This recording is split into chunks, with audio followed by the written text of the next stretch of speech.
Sir. Thank you. Good morning, everyone. Uh, Vice Chancellor of Midwest University and all respected guests, participants, ladies and gentlemen. This is Gauri Shankar Bhandari. On behalf of Resources Himalaya Foundation and Midwest University, I am very pleased to welcome all of you to the International Mountain Seminar. This seminar has been organized in celebration of International Mountain Day 2022. Thank you all for joining us. International Mountain Day is celebrated annually on 11 December to create awareness about the importance of mountains to life, to highlight the opportunities and constraints in mountain development, and to build alliances that will bring positive change to mountain peoples and environment around the world. Mountains are natural jewels we should treasure. Mountains are home to 15% of the world's population and host about half of the world's biodiversity hotspots. They provide fresh water for everyday life to half of humanity. Unfortunately, mountains are under threat from climate change and overexploitation. As the global climate continues to warm, mountain people, some of the world's poorest, face even greater struggle to survive. The rising temperature also mean that mountain glaciers are melting at unprecedented rates, affecting freshwater supplies downstream for millions of people. The increasing attention to the importance of mountains led the United Nations to declare year 2002 the United Nations International Year of Mountains. The first International Mountain Day was celebrated in the following year, that is in 2003. In accordance with the United Nations International Mountain Day and keeping in mind the utmost importance of mountains, Resources Himalaya Foundation and Midwest University are jointly organizing this program. Now, I request academician of NAST, chairperson of Resources Himalaya Foundation and honorary professor of Midwest University, Dr. Dinesh Raj Bhuju, to chair the session. I also request Dr. Bhuju for his welcome remarks and brief today's program schedule. Thank you. Over to you, Dr. Bhuju. Thank you, Dr. Bhandari. Namaste all, and warm welcome in this cold season from the lap of the Himalaya.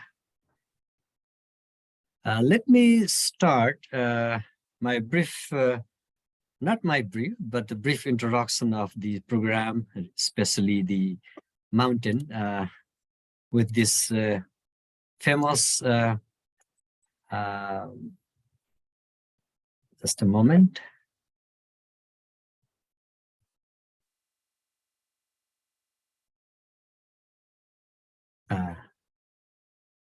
All right. I believe you can see it. Garima, is it visible? Is the slide visible? Slide is not visible, sir. I think your dialog box is visible. Local text D. Check again. I stop here. And then I have this. Is it visible now? Yes, sir. Yes, okay. It's visible now. Thank you. Here I have a great quotation from a great personality, Confucius, a teacher, editor, politician, and most importantly, philosopher of BC 500 approximately. Regarding the mountains, I found his quotation like this. The wise man admires water. The kind man admires mountains. The wise man moves. The kind man rests. The wise man is happy. The kind man is firm. So we are all the children of the mountains. What do you want to become? A kind man or a wise man is up to you.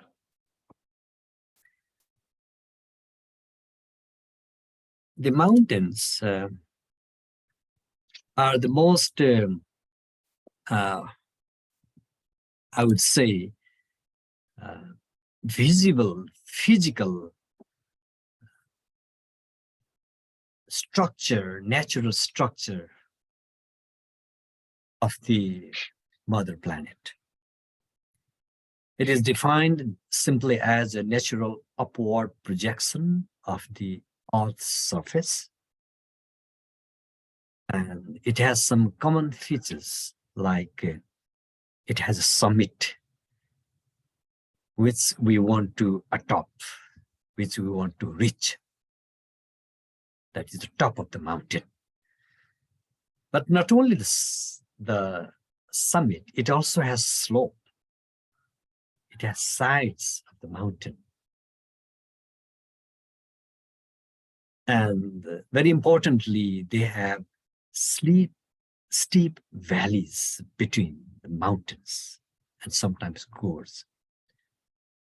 And not to forget, mountains have remoteness and inaccessibility.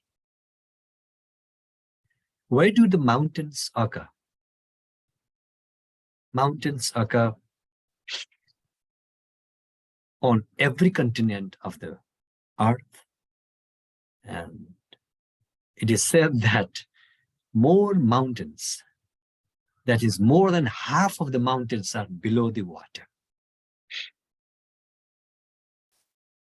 And the mountains cover 1/5 of the Earth's land surface and occur in 75% of the world's countries.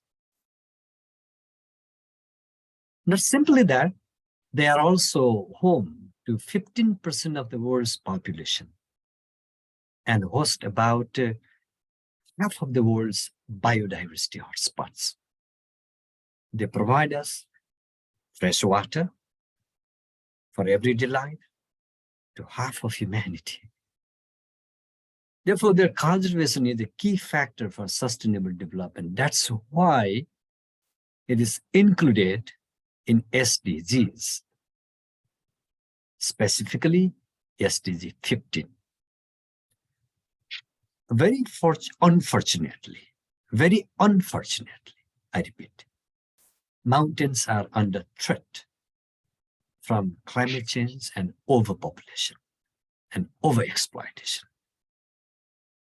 As the global climate continues to warm, the mountain people, some of the world's poorest, face even greater struggles to survive. The rising temperatures also mean that mountain glaciers are melting at unprecedented rates, affecting freshwater supplies downstream for millions of people.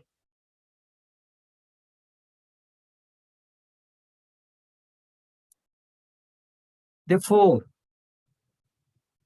to highlight the importance of the mountains and also to highlight the opportunities and constraints in mountain development, and to build alliances that will bring positive change to mountain people, their livelihood and environment around the world, the International Mountain Day has been celebrated. The United Nations General Assembly proclaimed in 2002 to be the United Nations International Year of Mountains. However, the history of International Mountain Day, its root dates back to 1992, that is the Rio Summit, when the document Managing Fragile Ecosystems, Sustainable Mountain Development, called Chapter 13 of Agenda 21 was adopted. And every year, since this day has been celebrated, we have a theme.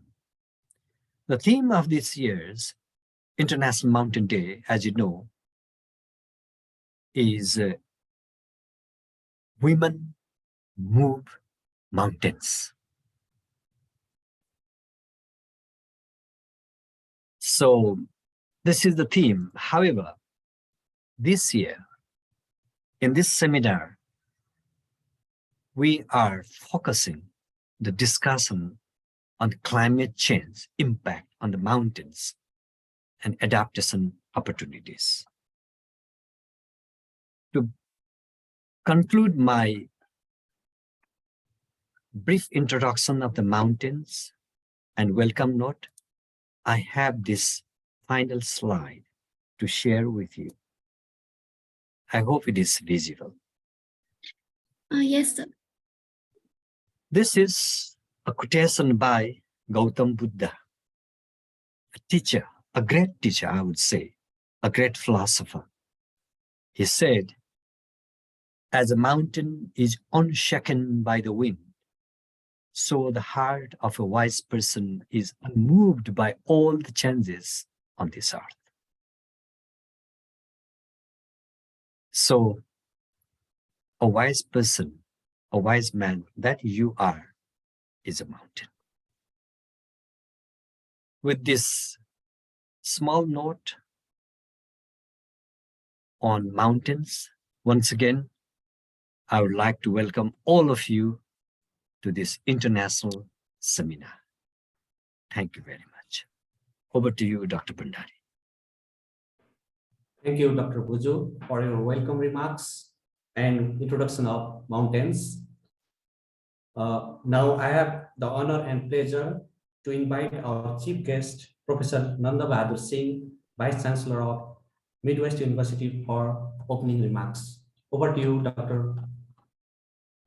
Dr. Singh. Thank you, Dr. Bhandari. Can you hear me? Yeah, sure, sir.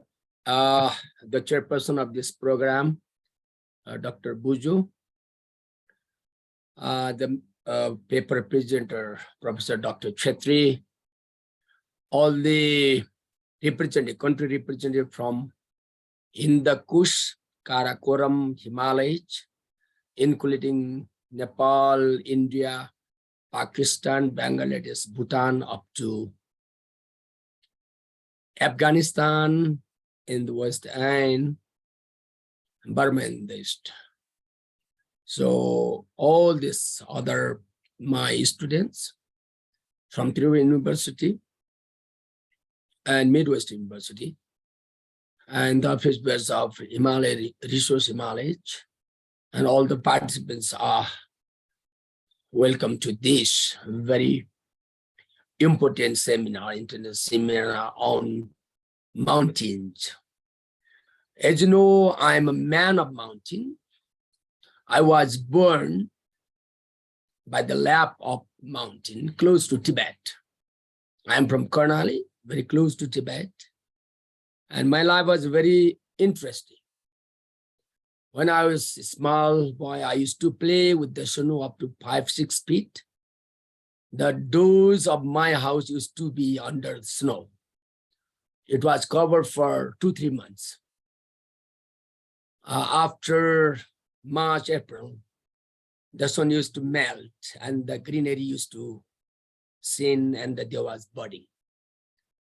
And there was beautiful in the mountains.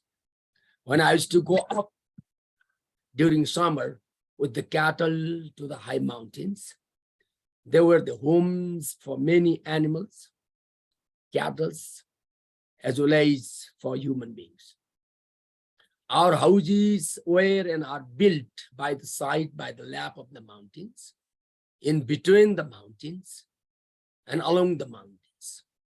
The Himalayas, Hindu Kush, Karakoram Himalayas, stretching around 35,000 kilometers, is the region on which today we are talking about. As you know, if the heights of a mountain goes more than 300 meters or around 1,000 foot, each known as mountain because they are built because of various orogenic formations or by colliding two fall together, forming the mountains. And the sizes of mountains are variable, as you know. We are very lucky in Nepal that we have 8 mountains with more than 800 meters among the 14 top mountains in the world, which are more than 800 meters. Out of 8 14s, 8 are in Nepal above 800 meters. Nepal is a country of mountains. And this H, Hind Kush, Karakoram, Himalaya is the region where people are living in the mountainous region. As you know, 27% of the total land of this earth, each occupied by mountains. And the mountains are the water towers. They are the reservoirs of water. 60 to 80% of the fresh water each contained in and in between among the mountains in the world. As you know, there is 97% is non-fresh or brackish water. Only 3% in the world is the fresh water. After that 3%, mountains have 60 to 80% fresh water. Therefore, the significance of water is very, very pertinent in the 21st century. What I think is that many of the nations' foreign policy will be shaped by water, gas, and oil in the 21st century. All these things are nothing but the energy needed for humanity. Mountains give us water, mountains give us food, mountains give us clean energy. Today we are talking about clean energy, the green energy. We have fresh waters. We can harness clean energy. Today Europe and many continents trying to have the clean energy as well. For that, mountains are there. And the people who reserve this are indigenous people, people who are autochthonous to the region. Indigenous peoples are very important. They are the primary managers of the natural resources. They are the guardians of biodiversity. They are the guardians of indigenous knowledge system. They are the guardians of cultural values, or they are the expert in local indigenous tradition knowledge systems. So far, I was involved with many ethnic groups in Nepal to carry out the research on ethnobiology, indigenous knowledge, skill, and technology. People living in various mountainous regions, when I visited, I was always delighted by their philosophy, the cosmology of indigenous people living in the Himalayas. Himalayas and the mountains are the regions which give us fresh water. They make our life very active. We are very healthy because we feed on the organic food. The people use the organic manure. They produce very, very healthy food. So people in the mountains regions are very much happy. But in some cases, there are a lot of problems as well. Today we have climate change. We have impact of climates on biodiversity. We have impact of climate on mountains. The people living in high altitude in many countries like Nepal, Peru, China, and Pakistan have a lot of problems on their life. There is impact on agriculture because of the climate change. That has a lot of direct impact on the people. Therefore, this year's theme is Women Move Mountains. Means women are very important in the region of mountains. There are so many indigenous people ranging through these 35,000 kilometers from Karakoram to Himalayas, north to south, east to west.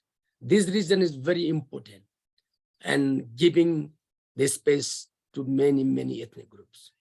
In Nepal, if you talk about only, we have 120 ethnic groups. If you go to China, there are 56 ethnic groups, nationalities. If you go to India, there are more than 450. If you go to Pakistan, there's the similar number. If you go to Afghanistan, And if you go to Bhutan, they have also like this kind of many ethnic groups are living in the Himalayas region. Therefore, the question is, now we have to be very curious about the role of the women in this day, on this day, the day of December 11, on which we celebrate to cherish the significance and importance of the women who are involved in the protection of the environment in the high altitude of this planet. Especially the women are very much important to protect on one hand the environment, on the other hand the biodiversity, on the other hand they are involved in socio-economic development of the region.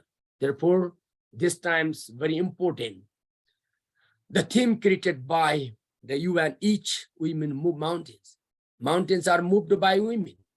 They are managed by the women. They are cherished by the women. They are worshipped by the women. Because on the top of mountains, many people have a spiritual value as well. Therefore, when you go to the Dai people of China, there is a special, this prayer.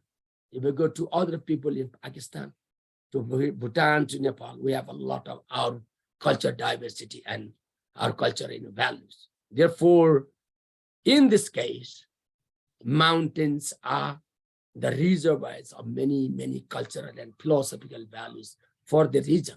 Therefore, today, this is the day, only one this day, we can think of the significance, importance of the mountains for the humanity. At the time when there is an international crisis, talking about the Sustainable Development Goal, if you look into this 17 Sustainable Development Goals, very special 16 and 17 is the partnership. 1 to 6 are related directly or indirectly to the mountains, the hunger, the education, the poverty, everything. And then the 13 is, the climate actions, and 15 is life on this land. So this is very important. So many of the 17 goals of, UN goals on sustainable development, they are related directly or indirectly to mountains. Those mountains are very important for us. Today we have here so many personalities, intellectuals from different parts of these Hindu Kush, Karakoram, Himalayan range, and our friends from faraway continent, that is America. Dr. Professor Chetri, Netra Chetri is there to make his presentation on the adaptation in the Himalayas. This very simply clumsy solutions to wicked problems. Adaptation in Himalayas is very beautiful. But unfortunately, I am terribly busy because of my engagement with, after the finishing of my university Senate within last 2-3 days, I have a lot of appointment with the ministers and in the Ministry of Education and Finance, and therefore I will not be able to stay here. But I was really lured by this as an ecologist. I'm lured by your topic. I wanted to be here, but because of my scheduled, this my time, I will be unable to be here. But I really enjoyed, and I'm grateful to the organizers to invite me, give an opportunity to share my views on this one. And last but not the least, let us really protect biodiversity, protect flora and fauna, protect the species on this green planet, so that the life of the humanity will be prolonged for many years to come, for many centuries to come, at a time when we are facing the climate action, climate crisis, the climate change crisis. So for these things, I thank you so much for your invitation. And I would like to really thank you for this kind of, big gathering, especially from our SAARC region up to the, this Myanmar to the Afghanistan.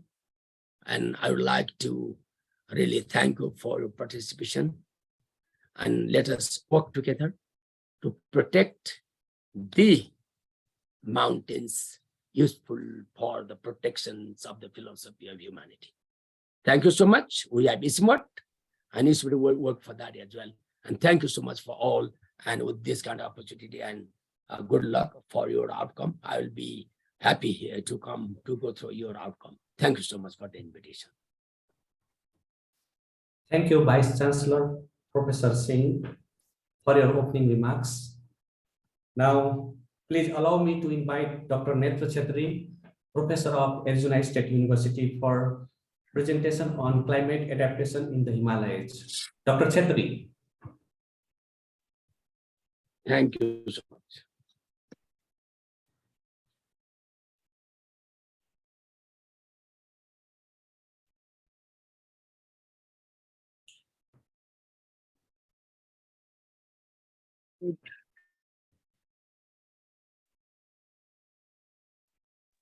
Okay, great. Thank you. Thank you for having me here, Dr. Ruju, Dr. Bandari, and VCG.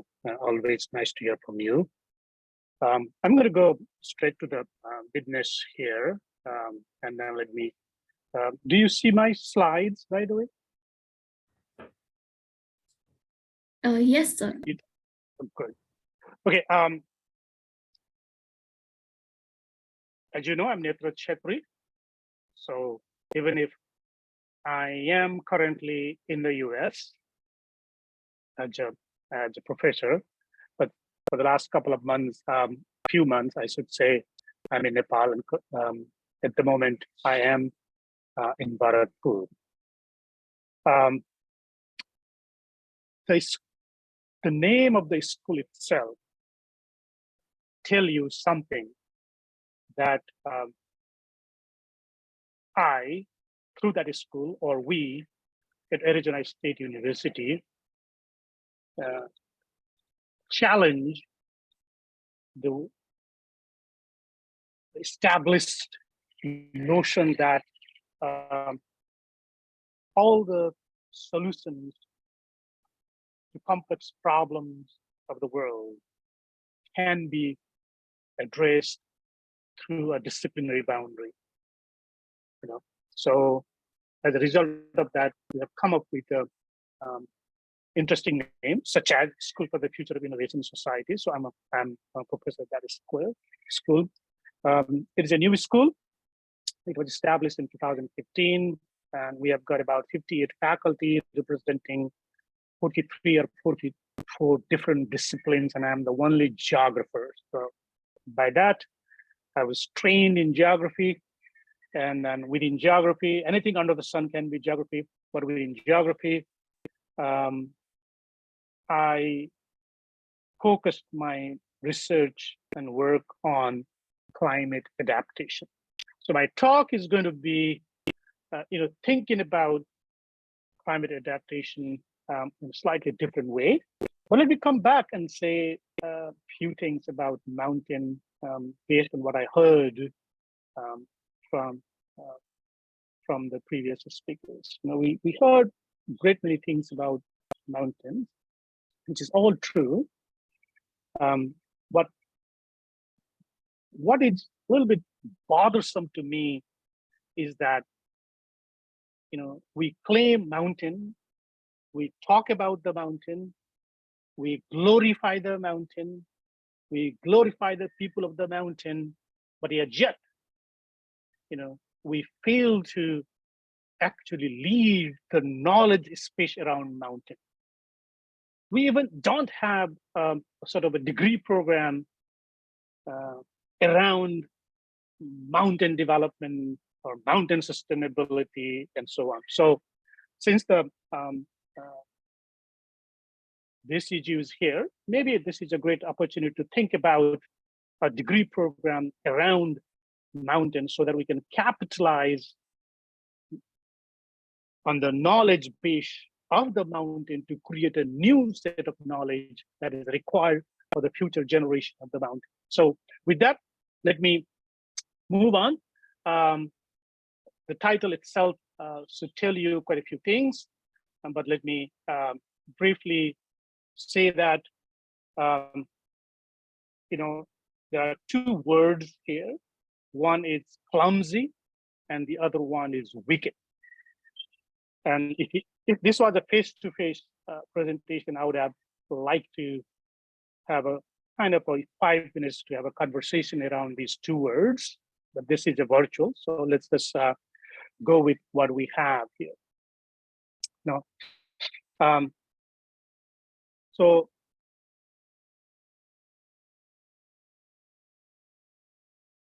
I came across with these two urban planners. These are planners through their writing, Rittel and Weber. They wrote in 1973 in a policy science journal. The title of their paper was Dilemmas in a General Theory of Planning. You know, the crux of the paper is that planning in itself requires imagining future. And we plan for society. So anticipating society for the future and planning for them is not easy. It's very complex. The society itself is very dynamic, and their problems are wide and varied. So, and most of the problems are even wicked, meaning you can't even point out the specific source of the problem. Even if you are able to point out the source of the problem, they are so unique that it's hard to come to sort of an elegant solutions to those problems. So that's their crux in their writing. And I used this paper for some time to my graduate students when I was teaching human and social dimensions of climate change for the PhD level. So while I started to write, teach about adaptation, I thought and came up with the, inspired by this paper, I thought, adapting to climate change, it's also not elegant, it's very difficult, it's very complex. That's why I came with the questions of why climate adaptation is a wicked problem. You know, again, I would have liked to have a conversation with you all.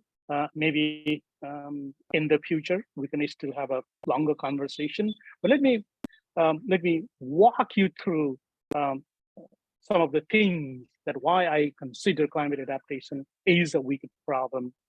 And then I very much welcome your questions, and I have about now a little over 25 minutes to say whatever I want to say. Let me jump into that. You know, but let me preface by saying that in the Himalayas, you know, if you look at the classic farming system in the Himalayas, it simultaneously interact. On the right-hand side, what you have is the crop system, which is a mixture of livestock and crop, which is a private entity. On the left-hand side, what you have is the communal properties in that yellowish box. The communal properties are water, forest, rangeland, and so on. And in the middle, there's a household. A typical household in the Himalayas constantly moves his or her resources into all of these entities to make a living. Some of those common properties or communal land provides fuel, fodder, water for the household, as well as water for cropland, livestock, feed into rangeland or some forest product. Byproduct, which is the dung and other litters, goes to the crop systems. And then it established a classic system. But unfortunately, at that classic system at the landscape level. But unfortunately, there are larger forces happening at the global level, such as globalization, changing climate, technological changes, migrations, and so on. Those are now threatening this coexistence of these systems in the recent decades and so on. The system once known was in perfect harmony to each other is under severe stress and sometimes under threat because of the various drivers and the forces that are beyond the control of this little household. So thinking about adaptation to this particular setting also requires imagining solutions that are not within the bound of these households and imagining solutions that comes from different sources and so on. Okay, so let me also tell you that, within this system, larger system, a household does not have a contiguous supply of land. There is a little patch of land near the home that's known as a homestead. Those of you who know a little bit of the mountain farmers know about this very well. There's a little piece of land, requires about 30 to 40 minutes walk. It's a private grassland. They are usually up from the household homestead. And there's another set of land which is called upland. Usually those are the unirrigated terrace field. They could be along the same height as the household or maybe up from the household. The rice terraces in the middle of the hill. There are lowland rice fields at the bottom of the hill. Each of these requires a different amount of time to walk back and forth.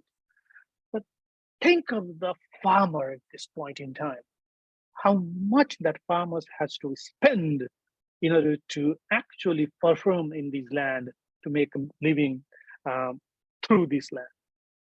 Just for a moment, picture it. So each of these pieces requires different kind of solutions if we really want to make them productive. And hence, any elegant solution to or a generalized solution to this context is not going to work. That's one set of challenges that brings that is associated with the Himalayas. That's why I have pointed out it does not have a well-defined formulation, meaning the formulation of the approach that you come with the private grassland is not going to work with the lowland rice terraces or a rice terrace in the middle of the hill. Yeah, so you need a different kind of a formulation to actually adapt to the climate change.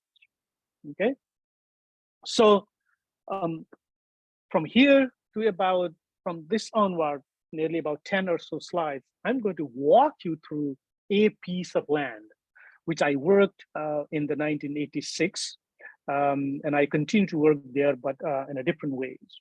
On the very left of you is a picture of the land. Those two are the couple they acquired from the school. Those of you who don't know me, I was once trained as a permaculturist, and then I embraced the idea of permaculture and ecological agriculture in my work during those days. I continue to embrace that.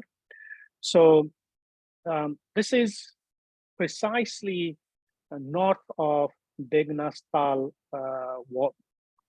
Begnas Lake in Kaski district. Those of you who know Begnas and Rupa Lake probably may have been into this area at some point in your life. If you are not, I would suggest you to go. So anyway, this is the land in July of 1986, okay, on the left. Same piece of land on the right is on September of 1995, nearly about 10 years in between, or plus minus. You have a very different picture of land. At the time, I was a watershed agronomist, and my job was to think about soil conservation a lot. But now I teach about climate adaptation and so on. I thought, wow, accidentally, by mistake, I may have come up with solutions to climate adaptation. But at the time when I introduced some of this concept, I used the term conservation farming. So I write about conservation farming as well, because the whole goal of the project was about soil conservation. So I had to justify everything that I introduce in this setting, conserve the soil. On the back of the slides on the left, you see a compost heap. Those were Pati artemises or wormwood collected from the same piece of land, same piece of barren land to make a compost. That's the compost heap. So you can see very rocky soil, barely had any organic matter. It was very acidic. We did take a soil sample there. It was acidic. The pH was 4.7, almost no nitrogen, very little organic matter. Phosphorus was okay, and the potash was okay. So think of this as a completely denuded, barren piece of land. Had I have been thinking and using my graduate training in agriculture and thinking about solutions based on my school book or college book, I would not have been able to suggest anything for this farmer. But the farmer wanted to have orange. That was his goal. And so we sat down, we made a long-term plan, and he said, okay, I'm ready. Then I said, okay, I'm ready to give you ideas, because I'm not going to come and work here. I can only give you idea. So that was a contract between farmer and me. And so as you can see, this is what I'm going to walk you through for a few slides here. So bear with me. And I'll also talk along with the climate adaptation solution while I walk you through, okay? One thing that I will say is that solutions to climate adaptation are not true or false. They are only good or bad solutions. There is no such thing as a true or false solutions when you think about climate adaptation. They're only good or bad solutions. So I had to come up with the good solutions to this farm. Okay. This is the view of the farm. On the lower right-hand side slide is the view of the farm from the distance. Upper left is the closed view of the same land. So you can also see towards, if you look at carefully, towards your right-hand side on the lower left slides, there's a little gullies there. So that shows that once upon a time, there was a landslide within this farm. Okay, so look at the slope. All of you are probably a natural scientist or some sort of a science background. Look at the slope. The slope is close to 45 or more than 45 degrees. So if I am an agronomist, so that means the 45-degree slope is 100%. So you cannot grow anything on that slope. Okay. So that's why climate adaptation in the Himalayas demand that there is no one set of solutions, and it doesn't tell you solve the problem. You have to be constantly thinking about preparing a new solutions all the time. So the approach to climate adaptation lack an inherent logic that signals when it is solved. So it is never a complete solvable problem. Okay. There's no way to test the hypothesis or solutions to a wicked problem. So similarly, I had no way to test what is going to work in this particular piece of land. I had to throw everything. So on the lower left, upper left-hand side picture that you see in the same land again, you see coffee, you see pineapple, you see pumpkin, you see bean, you see banana, you see corn. Everything was hombo jumbo, everything was dropped there. Okay, as I told you earlier, my focus at the time was to conserve soil. So I had to make sure that the soil is totally covered. Okay, so lower left is, I think, is a third season or a fourth season dry season.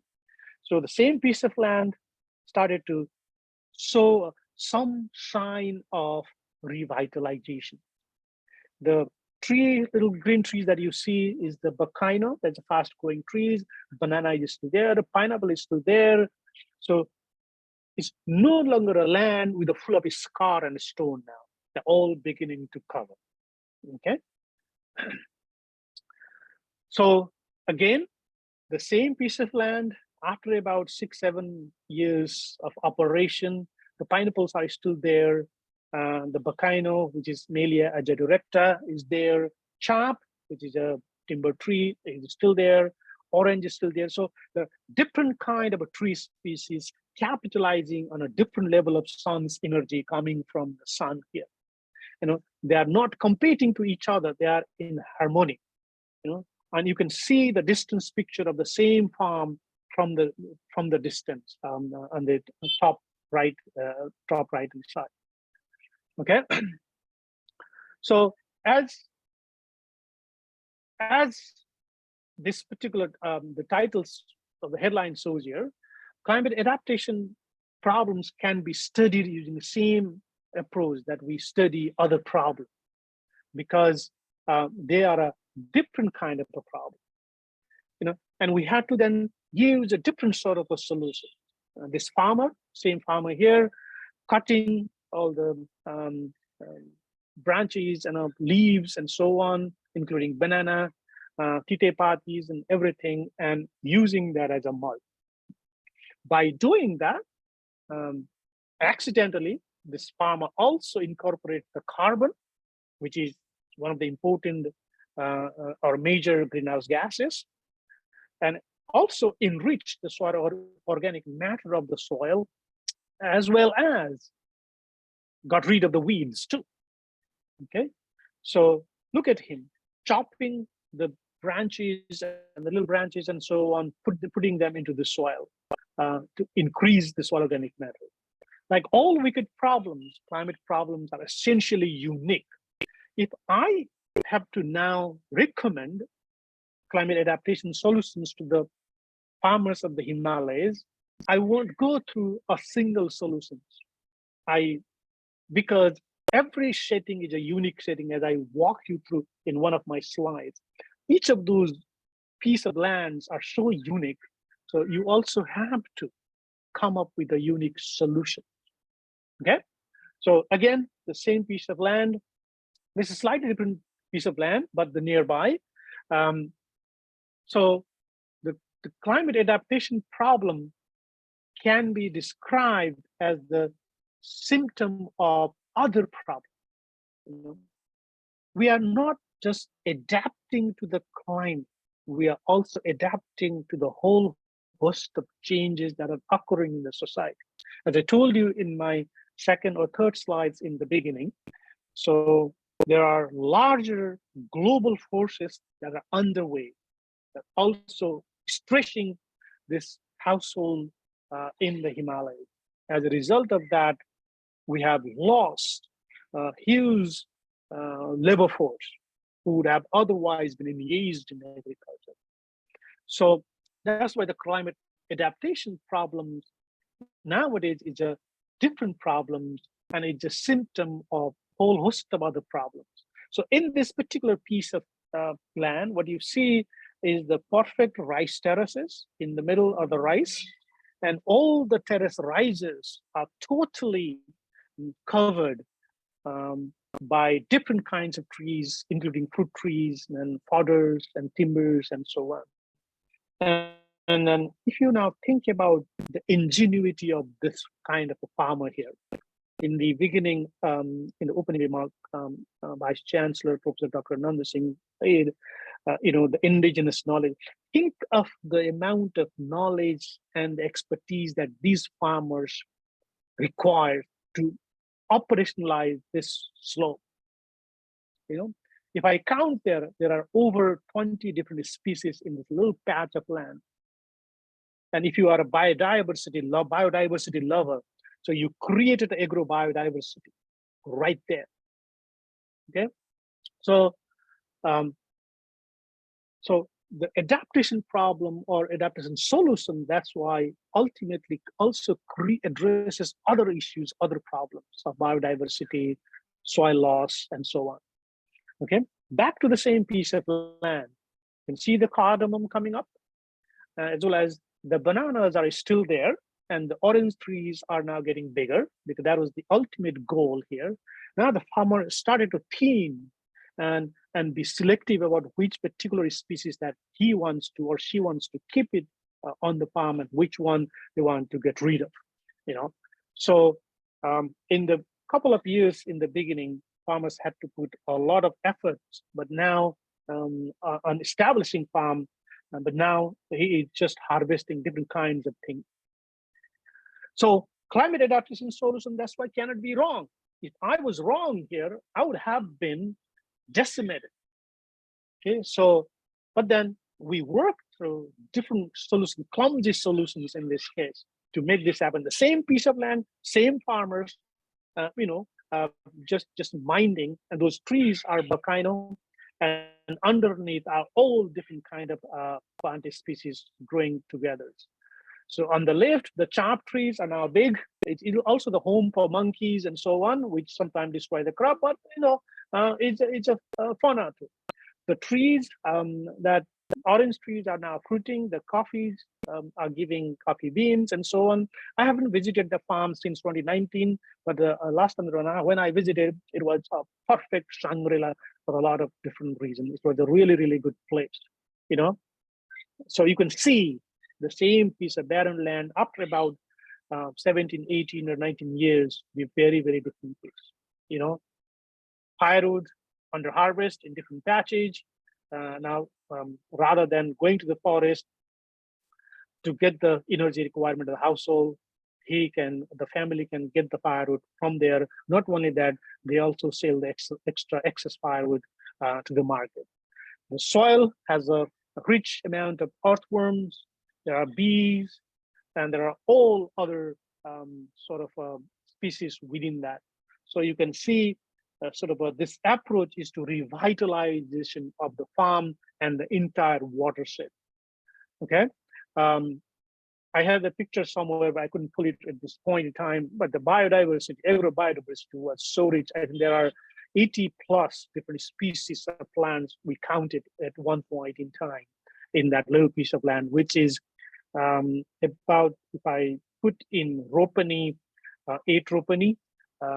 So if I put it in hectare, less than half hectare. If I put in biga, which is about 10 katta or half a biga or so on. Okay, but climate adaptation solutions in the mountain and anywhere in the world requires engagement and knowledge co-creation. In that particular piece of land, we work together to create a new set of knowledge based on hit and trial approach there by putting everything. The story is quite rich. I'm not going to spend a whole lot of time, but the story is very rich there.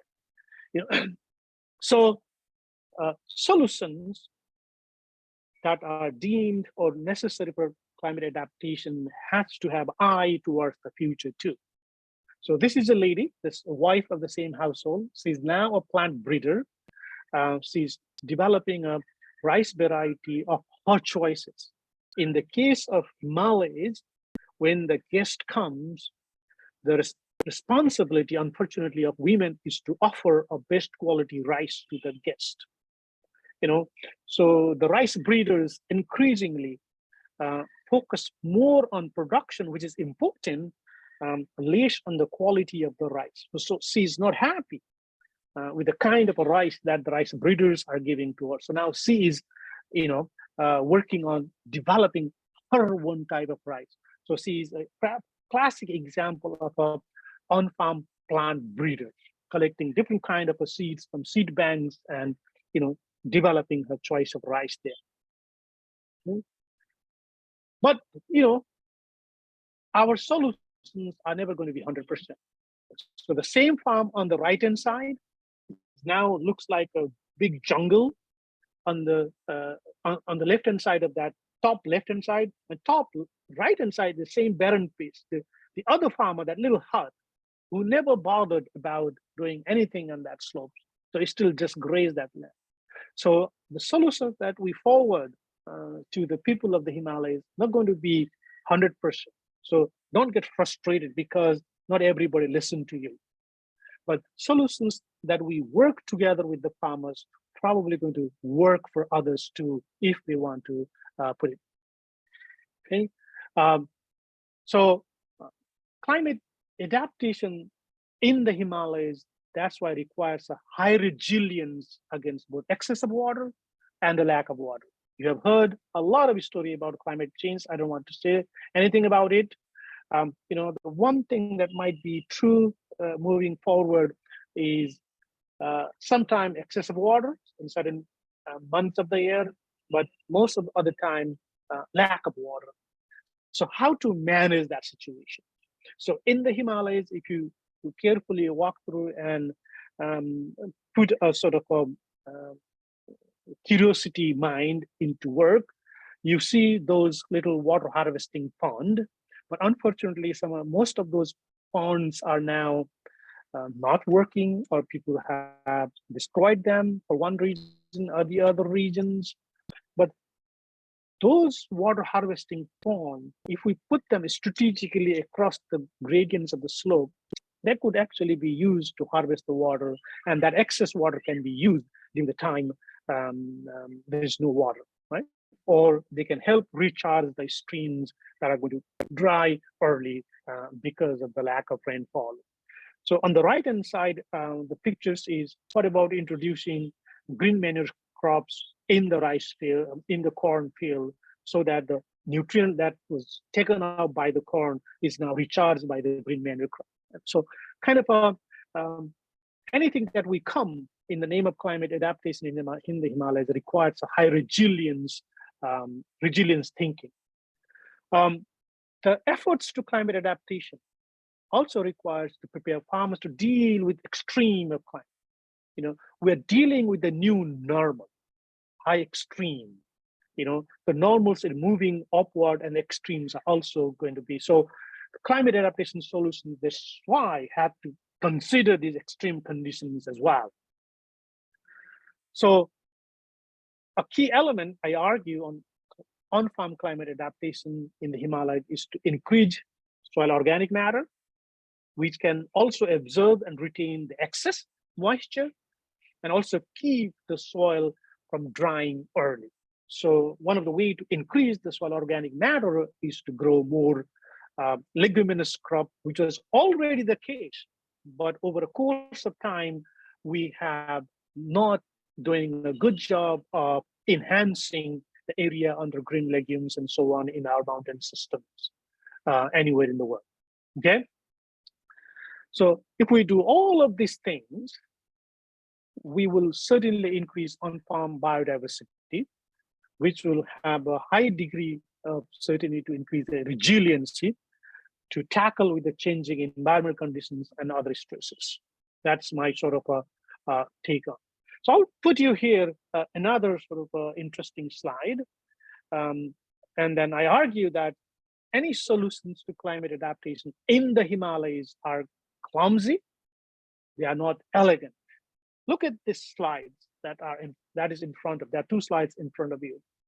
One taken July 5, 2007, the other one on July 5, 2008. From same village.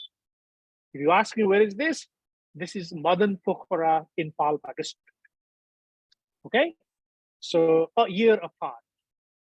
In 2007 July, very green field. Okay, 2008 July, not so green. Okay, so if these farmers follow the same routine of planting rice, they're going to fail. Okay, but they have to be so they have to have such a foresight about their seasons and the likelihood of the rain that is going to come. So they have to really prepare for this uncertainty and vulnerability and variability. Okay, that's why these fixed planting dates are not going to work in this situation. Okay. Finally, I argue that there's a considerable approaches needed in climate adaptation, which must be holistic and collaborative. It has to be holistic and it has to be collaborative. And it has to think about the long term and has to have a future focus, not just the present focus. Okay. So with that, I'm going to close it here, but the story is quite rich. I may be able to jump in when you ask me a question. If you don't ask me a question, you're not going to get anything from me.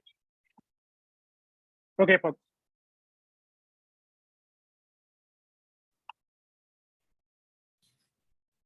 Thank you, Dr. Chetri, for a wonderful presentation and strategies you have mentioned for climate adaptation and resilience in mountains.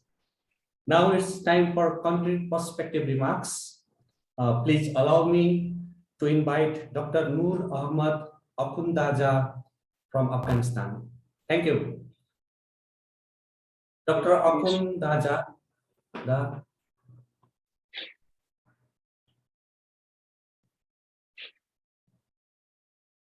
from Afghanistan.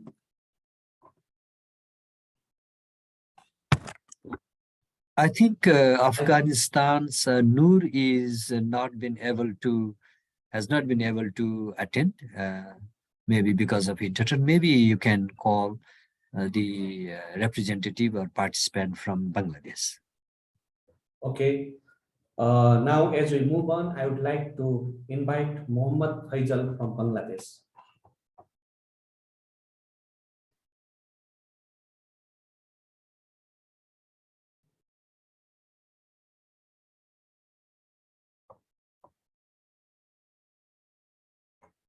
Mohammad Faisal from Bangladesh.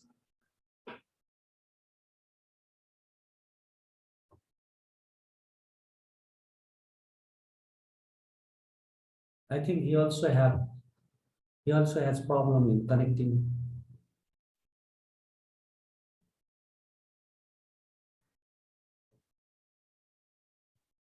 So Dr. Mohammed Kudus Faisal is- is trying to, he needs to be unmuted. उताबाट या त्यहाँबाट unmute गर्न मिल्छ होला त्यहाँबाट unmute गर्न मिल्छ सायद गरिमाले गर्नुपर्ने हो Yes, sir. I'm asking him to unmute. त्यसो गरौँ उहाँलाई पर्खिँदै गरौँ मुभ अन पनि गर्नु पर्ला टाइम बचाउन है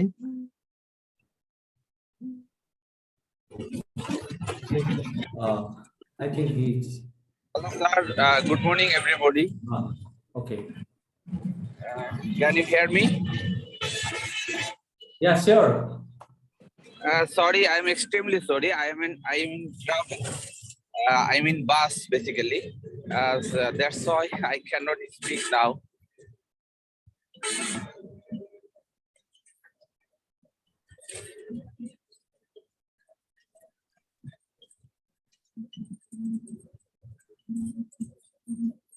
Mr. Faisal, you said you cannot speak or what?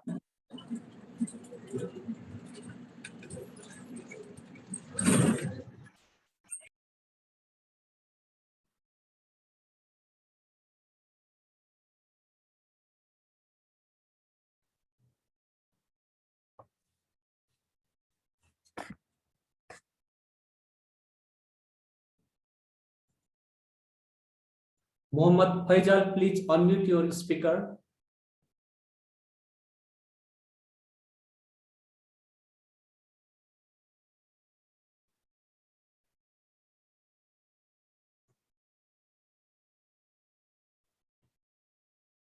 Garima, Yes, sir. can you unmute his speaker? I'm asking him to unmute, but he's not able to. And he's in bus traveling, I think. I think he said that he cannot talk because he's traveling in a bus or something like that. Okay, Maybe we then should move. Dr. Bujus, should we invite another representative from Bhutan?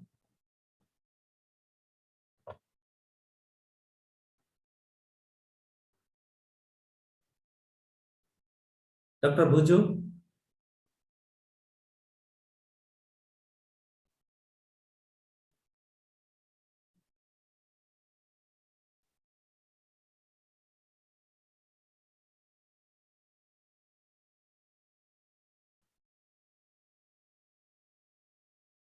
We don't hear you, Dr. Bozu.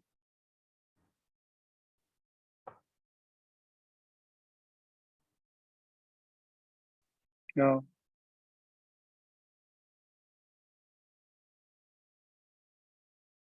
Dr. Bojo, we don't hear you. Please unmute your speaker.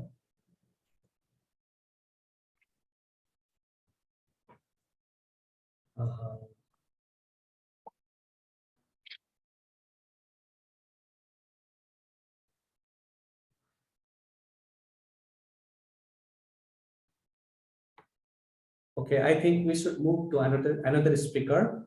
Now, I would like to invite Ms. Jamen Pelmo, representative from Bhutan.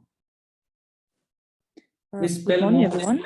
over to you. Good morning, everyone. Am I audible? Yeah, sure. Okay. Please go ahead. Okay, thank you so much for the opportunity. And I'm very happy to be part of it. So it's very nice to meet all the mountain people. So I would start with like, all mountain peoples are like, no matter where we go, the mountain calls us back, right? So whenever we travel around, when we see mountains, we feel like we are going home. So it's a very nice pleasure to be the part of the mountain community. So before actually discussing about the climate adaptation strategies or the things that is being adopted in the country, it's very important to give the background of our country, Bhutan. So like Bhutan is a very mountainous country, and it's like 70% of the total population in the country is dependent on agriculture, and one of the major revenue or the highest GDP contributor to the country is because of the hydropower, because of agriculture, and also because of the tourism. So when we are talking about this important revenue generator, so climate change is one of the major threat to this economic revenue generator of the country. So Bhutan has a policy mandate saying that Bhutan has to remain 60% forest cover under all times. So with that mandate, we have around 70% of total area under forest cover. But then, despite having 60% or 70% of total area as a forest cover, we are considered to be a very negligible contributor of carbon, or sometimes we also call ourselves as a carbon negative country. But then despite being the carbon negative country, we also feel, or we also see the brunt of climate change. So some of the major challenges when we are talking about climate change is especially on the revenue generator of the country. So the hydropower in the country, the agriculture sector, and tourism are very climate sensitive sector. So for example, most of the country's revenue comes from the hydropower.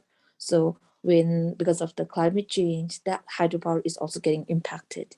And most people, around 69 to 70% of the total population is also dependent on agriculture. So agriculture is also impacted by climate change. And another sector that contributes to the climate, or that contributes to the country's economy, is through tourism. So tourism sector is also being impacted by the climate change. So that's why it is being like all these sectors of economic development in the country is very sensitive to climate change. So that's why it is important, or we feel the need to take care, or we feel the need for the country to be climate resilient. So like the professor said, it is not possible to come up with a universal model or one formulated plan for the climate change, but rather the aim, or rather the vision of the country is to make the country adapted or resilient to climate change. So some of the strategies that are being adopted by the country as of now in order to make the country more resilient and more adapted to climate changes. The first one is we have the NEPA program. That NEPA stands for National Adaptation Program for Action. So under that NEPA, we ensure, or we try to focus on climbing up with climate smart agriculture So under that climate smart agriculture, we not only take care about increasing the productivity of the agricultural product, but then we also take care about trying to minimize the carbon emission from the agriculture sector. We also focus on the conservation farming. And another way is like focusing more on the organic agriculture. So country has a policy, or country is trying to switch to more of organic agriculture so that the country is like contributing, or the agriculture sector is contributing very less to climate change.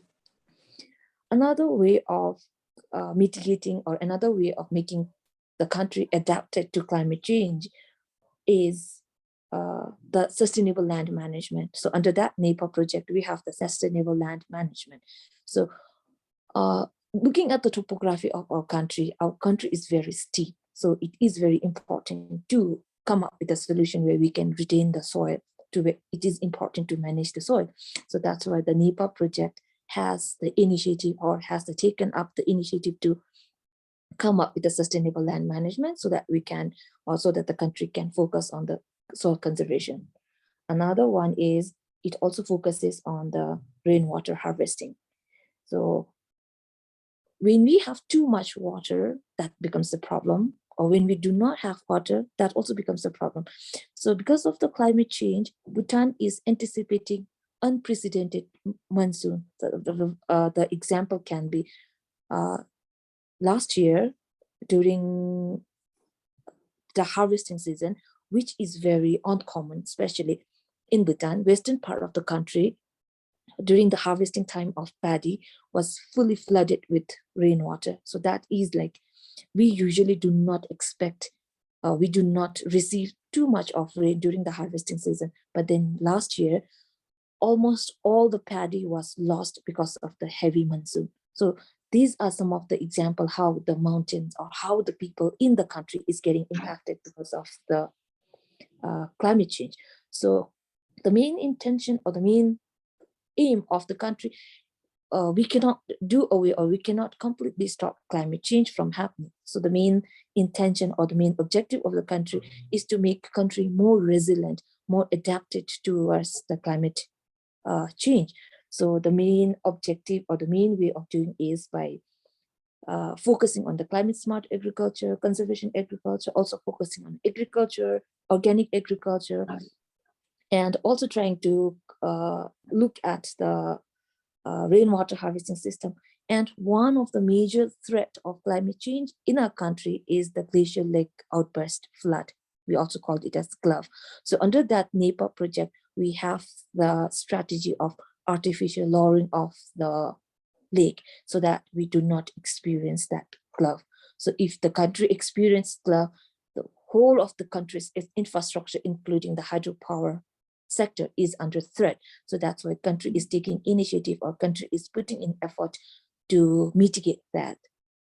And another impact of climate change is especially on the nomadic people, that is the people who are living in high mountains. So because of the climate change, because of the increasing temperature, the warmer climate, the people in the mountain usually sustain by rearing yaks.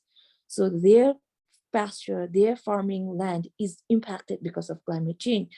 So the people, we can see Bhutanese, or the Bhutan people can see their people migrating from highland towards the urban center. So in order to minimize, or in order to mitigate that problem of people, making the people not to migrate, so the country has tried to initiate different strategies to uplift the livelihood of the people in the mountain area. So one such example can be the Royal Highland Festival. So here, the people of the mountainers are given the opportunity to showcase their products. They are given the opportunity to earn, so that they are less encouraged to move from the highlands to the rural area. So basically, it's not like we are trying to, or we can say that it is not possible to come up or minimize the climate change, but then the effort here is to come up or make the country more resilient to the climate change, or to make people adapted to climate change. So climate change is a global problem. It has become a transboundary problem. So it is very important for us or for everyone to come up with a very collective and a collaborative solution. So the solutions that the country is focusing here is not actually a way or trying to minimize or trying to stop climate change, but then it is rather gearing the country to be more like climate resilient or to make it like more like adapted to climate change.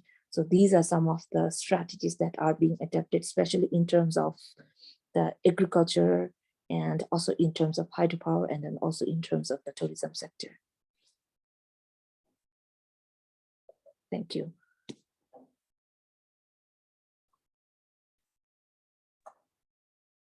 Dr. Bhandari? Yes. Yeah. Yes. Thank you, Ms. Pelmo, for your presentation. Our next speaker is Dr. Saeed Ahmad Dar from India. Thank you, Dr. Bhandari. Dr. Bhandari, I have prepared a short presentation, and if you kindly allow me, I want to share with the audience. Okay, please go ahead. Thank you.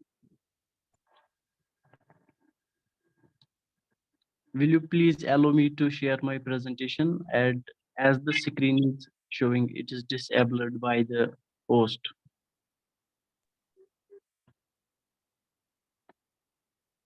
So you can see her now.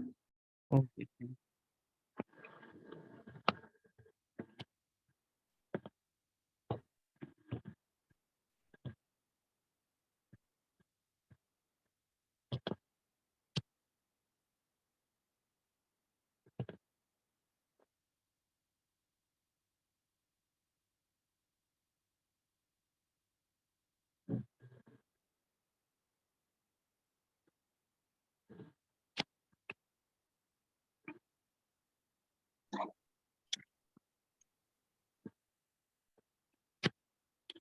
Is my presentation visible? Yes, sir. Okay, thank you. I will be focusing very brief presenting the impacts of the climate change in the Kashmir, Himalaya, India. You can see in this figure that this is the India and it is sharing its borders with the neighboring countries like we have the Pakistan here, we have the Afghanistan, we have the Nepal, Bhutan, and on this side we have the China. And this red line, it depicts the Indian Himalayan region. And in case of the India, you know the Indian Himalayan region, it is spanning over the 7 states, namely the Jammu, Kashmir, Ladakh, Himachal Pradesh, Uttarakhand, Sikkim, West Bengal, and Arunachal Pradesh. And here you can see this blue square, it represents the Jammu and Kashmir region. And while having a close look on this Jammu Kashmir, we could see that this is a land of mountains as there are various mountain ranges. You could see that this is the Pir Panjal mountain range. This is the Great Himalayan mountain range. This is the Zanaskar range in the Ladakh region. You have another range of mountains that is the Ladakh, and this is the Karakoram range hosting numerous glaciers, and one of the biggest glaciers that is the Siachen Glacier. That's one of the biggest outside the polar areas. You see, when we have a closer look over this figure, you can see this is the satellite map of the Kashmir Valley, the region from where I belong, and you could see the left side that is the mouse running on the screen. You could see that this Kashmir Valley, it is a flat basin covered on all sides by the mountains, and inside it is a flat valley-like structure. And you see over there that these mountains, the physiographic setup of the valley is that it traps all the pollutants coming from the neighboring countries. On this figure, you could see that the atmospheric conditions of the Kashmir Valley. This A part, it is the satellite imagery during summers, and when you see that the winters are approaching, during autumn and the winter. You could see these mountains, they act as barriers to the pollutants, and you see that there is the haze as the airborne particles they get trapped inside the Kashmir Valley. While having a look over the glacier resources, the mountains, they hold approximately 1,472 glaciers in the Jhelum Basin and in the Chenab Basin of the Jammu and Kashmir state. And in the Jhelum Basin, or the Kashmir Valley, we have approximately 520 glaciers. And in the Jammu region, we have approximately 952 glaciers.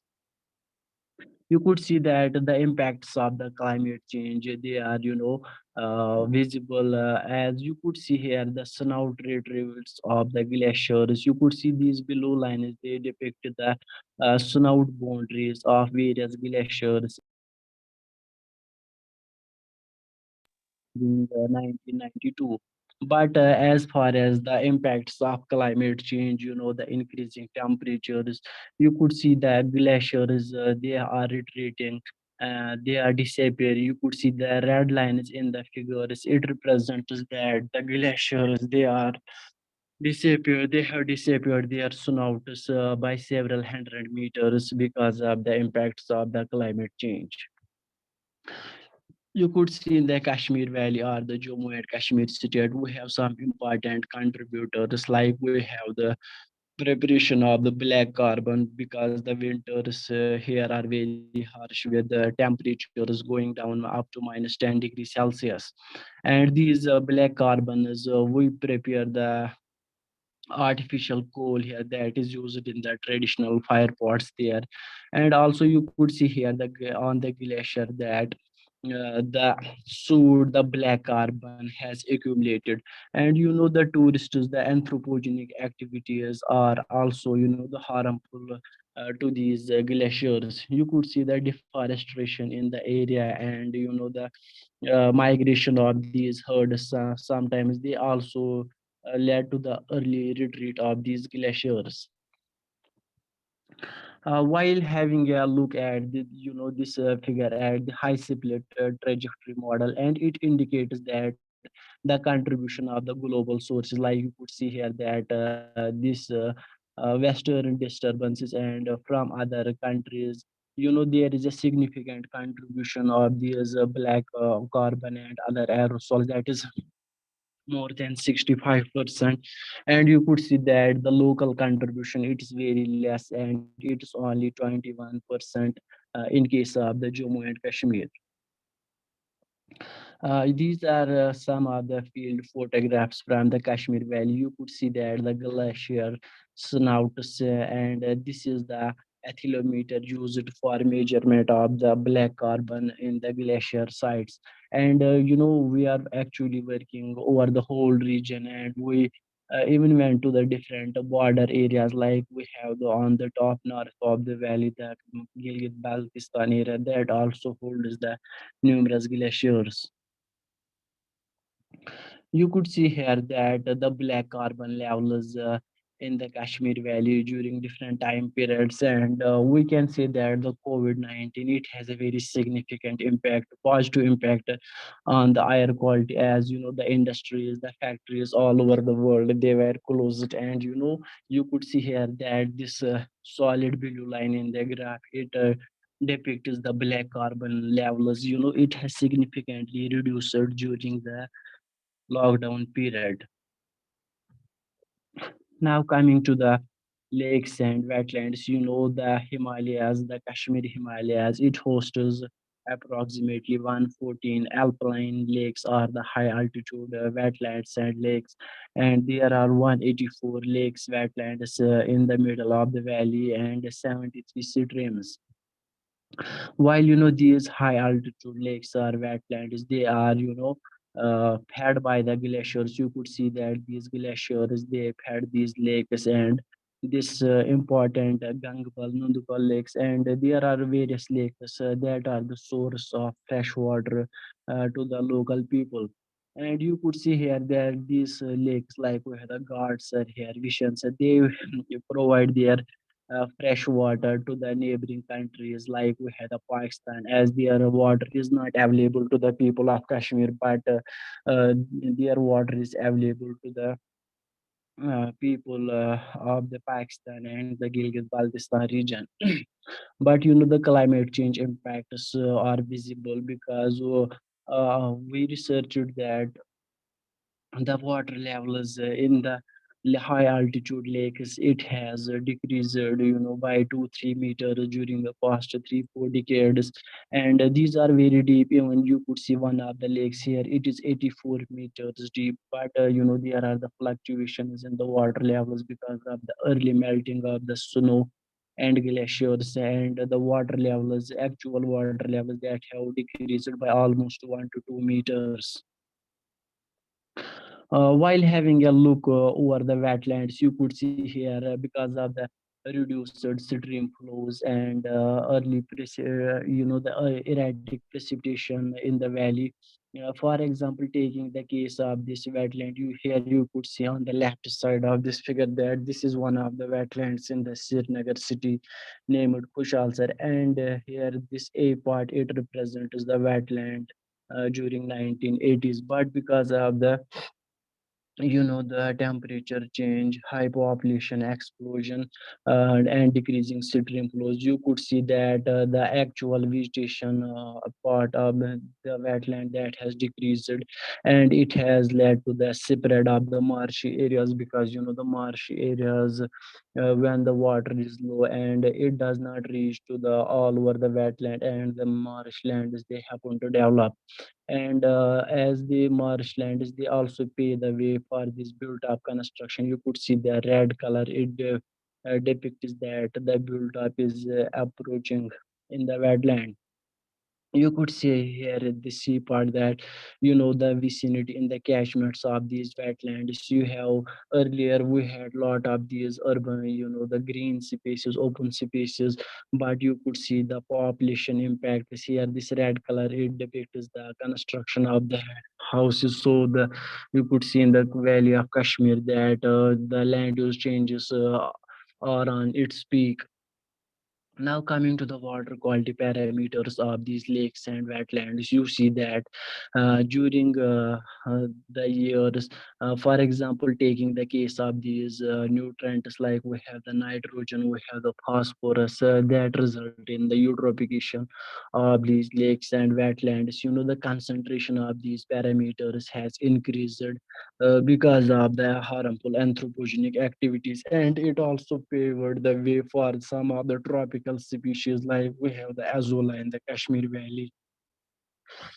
For example, we have the algal blooms here. Earlier, we were not witnessing any type of the algal bloom of the tropical ferns in the Kashmir Valley, but as a result of the climate change, the temperature of the valley has increased, and now we could see in the our lakes and wetlands that there are tropical species present in the lakes that are actually competing with the native species.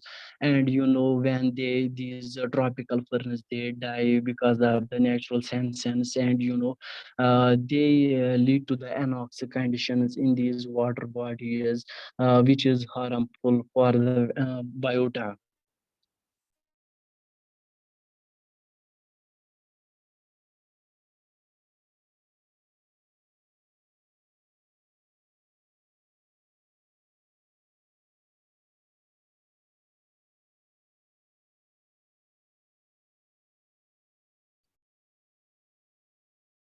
Uh, Dr. Bhandari?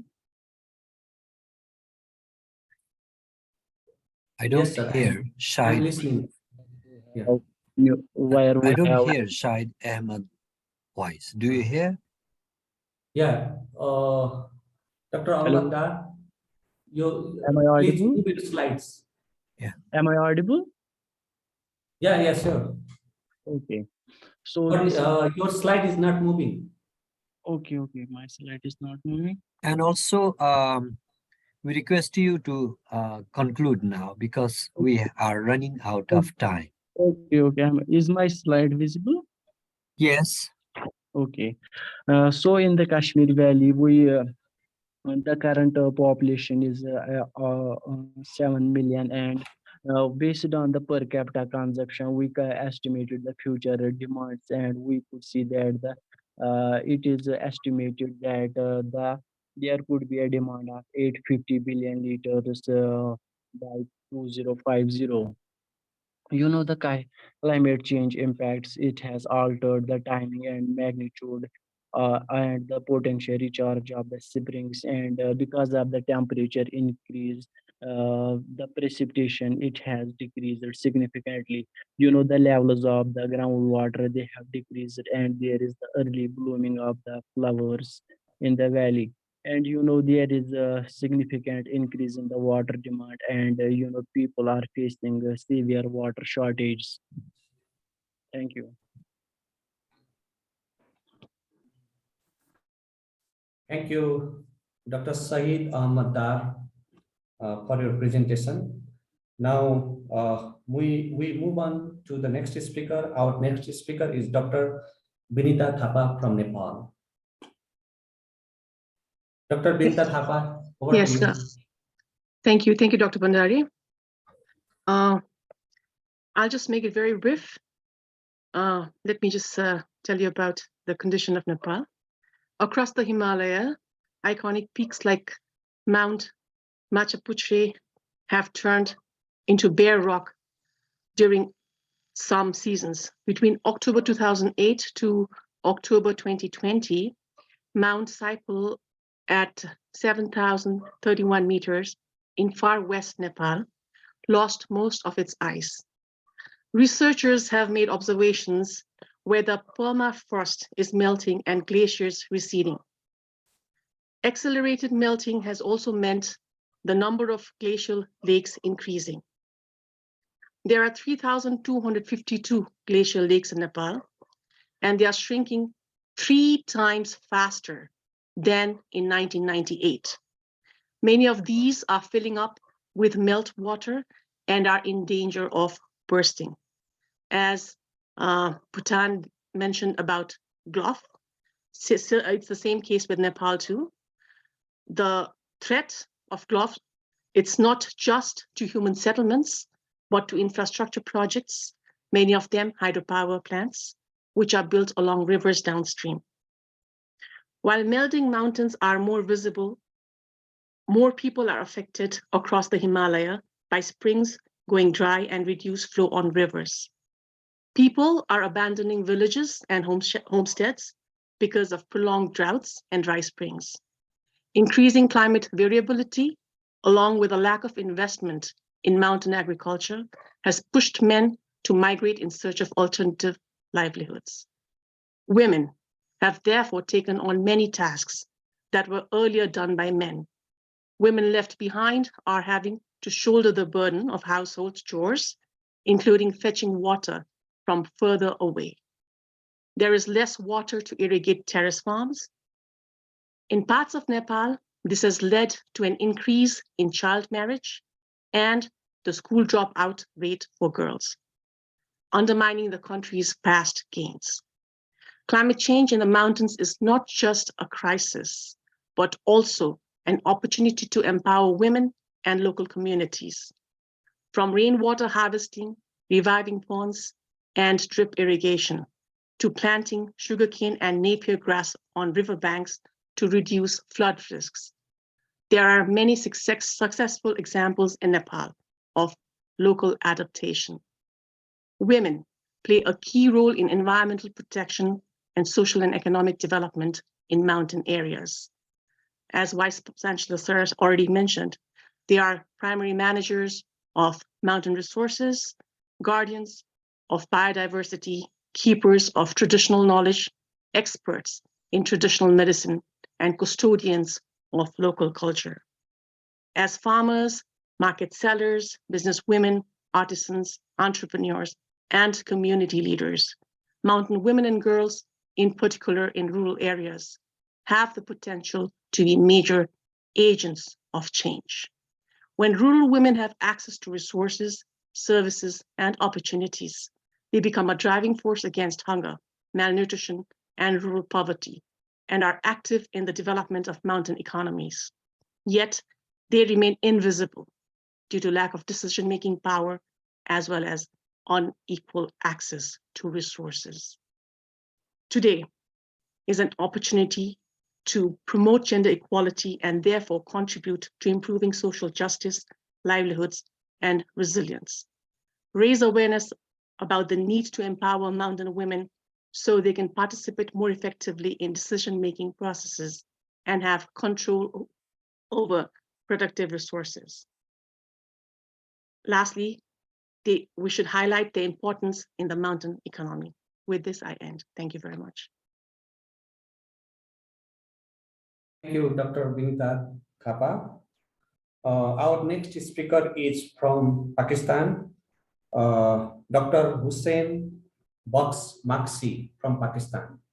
Over to you. Thank you, Dr. Bandari, and thank you, Prof. Buju, for inviting us. And I'm really happy to listen Prof's talk on the adaptation, and particularly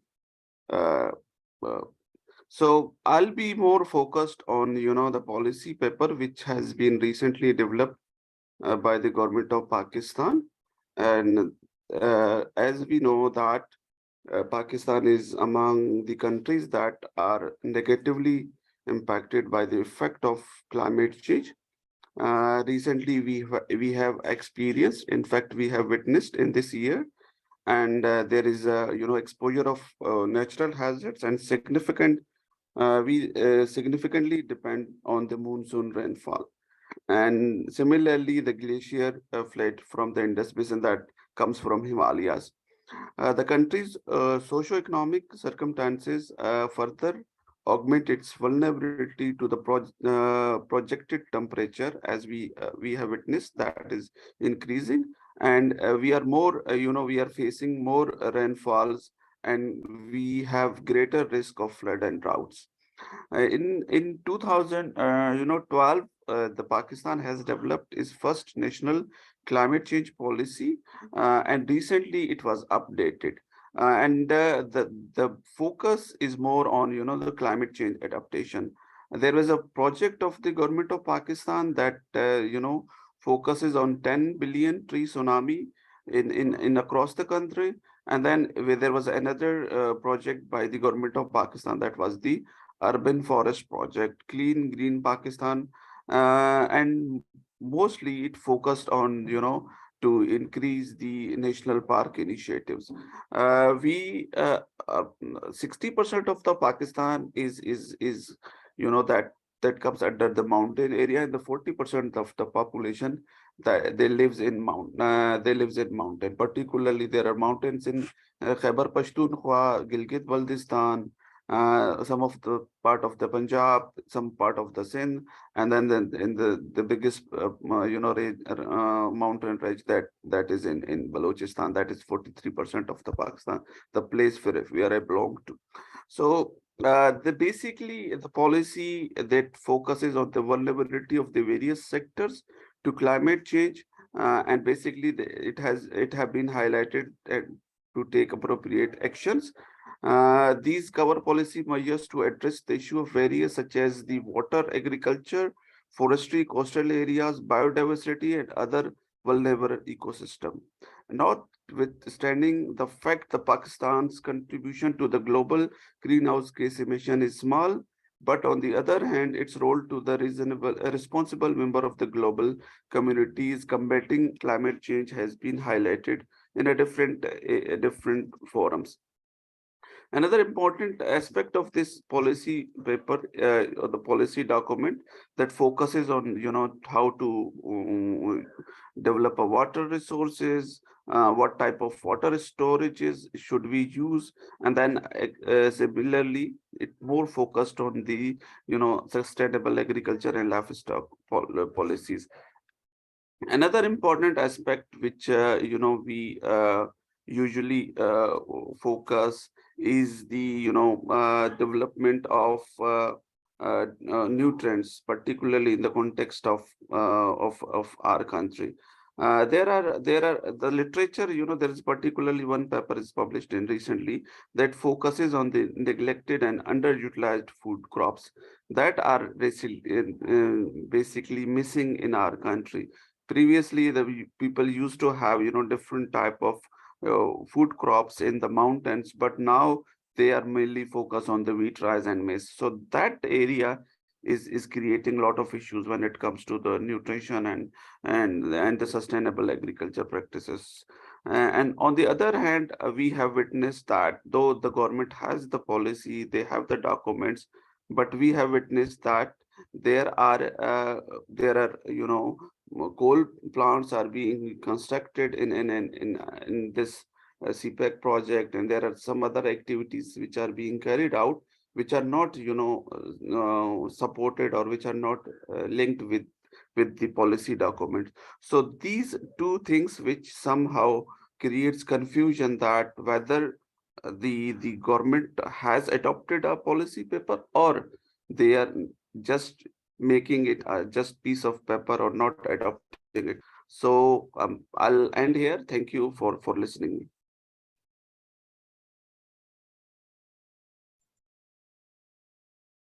And thank you, Dr. Maksi from Pakistan. We are still expecting representative from Afghanistan and Bangladesh. If you are there, please, it's your turn to speak. Dr. Noor Ahmad Akhundzada from Afghanistan, or Mohammad Faisal from Bangladesh. Are you there? Okay. Dr. Noor is I think we cannot connect to them. And Mohammed Faisal is in travel, so it will be difficult for him to speak because he's in a public bus now. So he's just listening us. It's all right. Dr. Bhandari, I think we should move ahead and get some questions to Dr. Netra Chetri's presentation from the participants. Okay. So now it's time for QA session. I would like to request participants to ask questions if you have any to our speaker, Dr. Netra Chetri, or to any other speaker from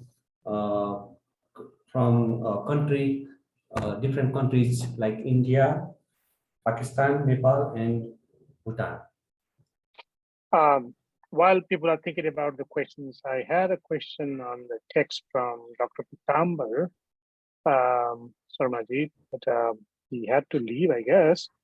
The question is, let me read the question here if I can pull.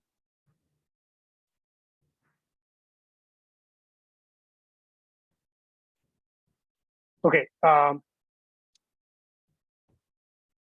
Thank you, Netraji, for a most illuminating presentation. The kind of solutions you rightly advocated require a complete change in climate adaptation strategies of the government and consolidation of community learning exercise at local level.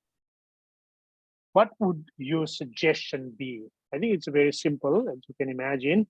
I would say that, first of all, we have to unlearn and relearn by engaging with the farmer. What I mean by unlearn, I'm very blunt. Those who know me know very well. We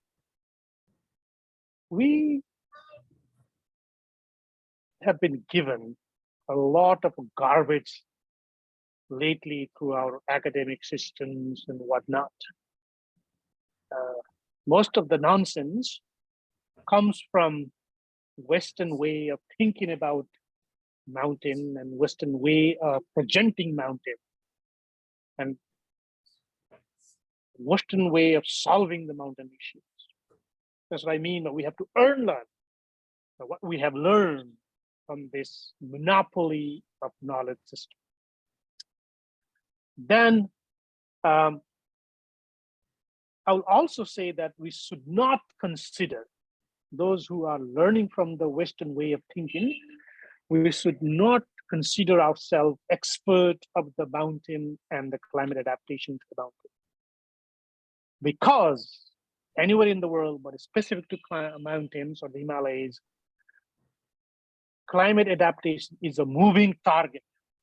There is no such thing as we are fully adapted to climate. As we think that we adapted to climate, there are new challenges and new opportunities. So it's always a moving target. That's why we have and we should consider ourselves an expert based on the false knowledge. And I would say, finally, we should evolve. And what I mean by that is we should actually make mountains or the Himalaya as a sort of a knowledge coterie or the hub of the knowledge around responding to global and complex social challenges. You know, we heard from almost all country speakers and others we spoke before, everything good about mountain, but it's not enough to say good thing about mountain.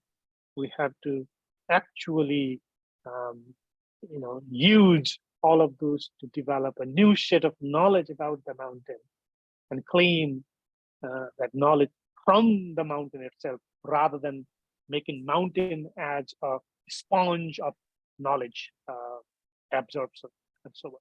Okay, so that was in response to the question from Dr. Pitamba Sharma, but I'm open for anybody's question.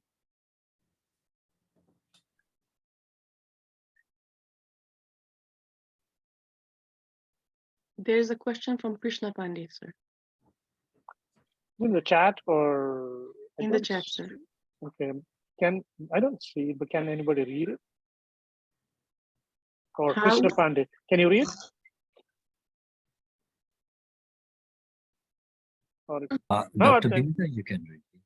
Yep.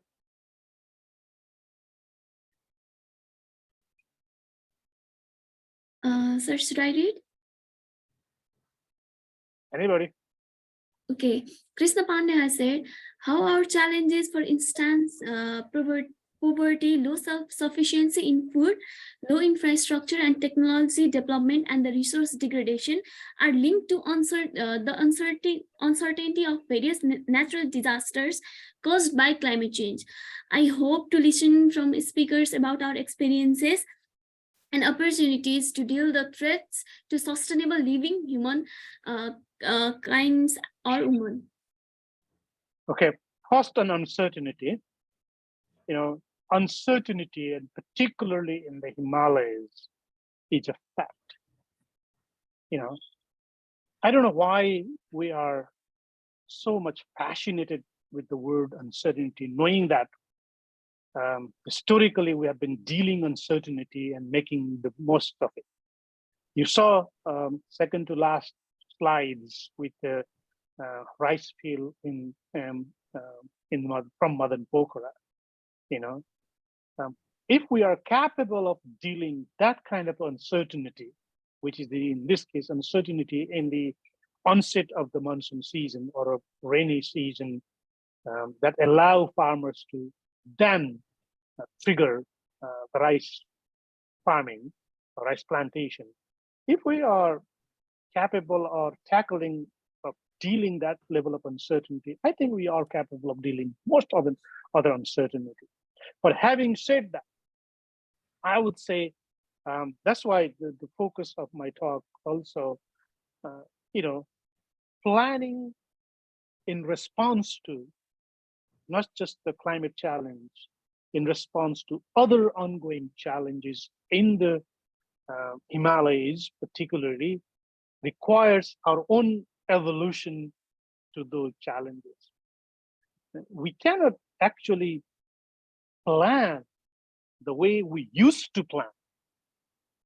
We should think of this reflexive planning, or the planning that is based on the reflection of yesterday to think about tomorrow. So we use the term reflexive planning in order to inform ourselves and our society about the way we should tackle some of these ongoing threats and challenges either associated with the climate change and or other changes simultaneously. And when it comes to food security, it hurts me all the time, particularly listening to UN agencies and World Bank and so on. In 21st century, they continue to glamorize women carrying a backload of grasses or compost in a bamboo basket, and a man carrying a kodalo or a spade, something like that, in her shoulder, in his shoulders. Come on, this is the 21st century. We have to move past that to think about how innovations of all kinds can actually address the very problem these UN agencies are talking about, rather than glamorizing some of these things. Some of the society has the luxury to come up with technology that transplant rice. If that is the case, why cannot the Nepalese farmers or the farmers in the mountain use that technology to transplant the rice? Why do we have to continue to use bullock and the spades and then backbreaking job by the women to do the rice planting? So, we really have to, that's why I continue to use that we have to really unlearn what we have learned thus far to think about how to tackle the challenges. And we have to be bold. We have to be transformative. And rather than saying Hazur and Hazur all the time, we got to challenge these people. If it was a face-to-face, I would have made several jokes about these knuckleheads, but I'm not going to do that now. Okay, thank you, Dr. Chetri. I think due to time constraint, we can take only one question, short question, if you have any.